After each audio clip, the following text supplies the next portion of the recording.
Hello and welcome back to part 3 of the benefits of identifying your purpose and how to move forward in it. So if you were with us last week, you know that we talked about getting clear on you. What are the things that you want? What are the things that you really desire? What's your why? And so we spent some time in that arena. I asked you a series of questions that I hope you went away and gave some thought to, and you're back ready to move forward.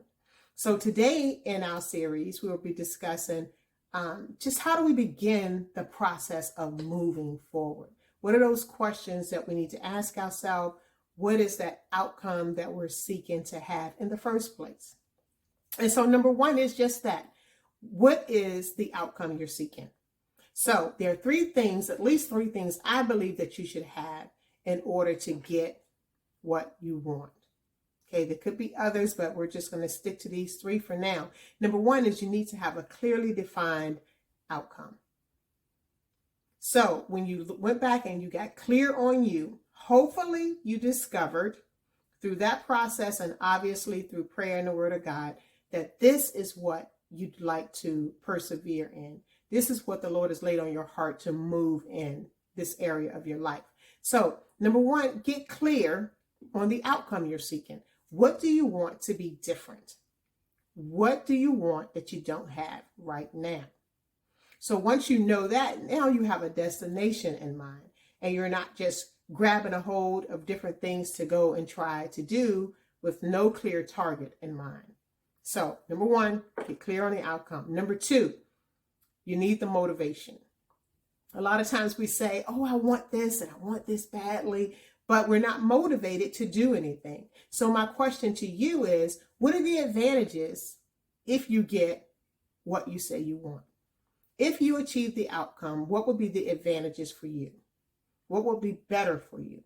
What would be different for you in your life? How is this going to benefit those around you?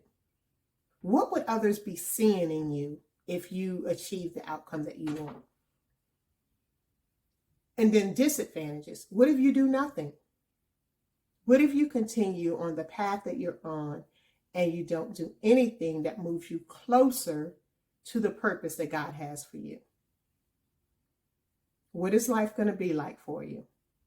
Starting again, over and over. So ask yourself questions to help you develop that motivation so that you move forward. Because we can want it, but if we're not motivated, we'll simply want it and never do anything about it. And then number three, design experimental actions that you can take forth and implement. And why do I say experimental actions? Because these are the things that maybe you're not even sure if they're going to work, but you're willing to try. And an experiment, you're going to test it out. If it works, you'll keep doing it. If it doesn't, you have the opportunity to pivot and do something else. So you're not locked into any actions. They're experiments to see what works for you. So clearly defined outcome, the motivation to move forward, and then what are the things that you want to try and where could you start? Who could you get involved?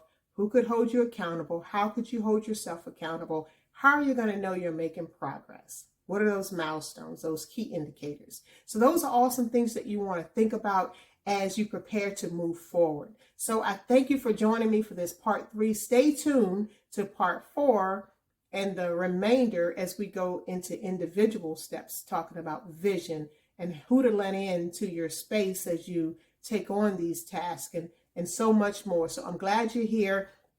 Check out the training on my website, tabithaperson.com, that goes into more detail.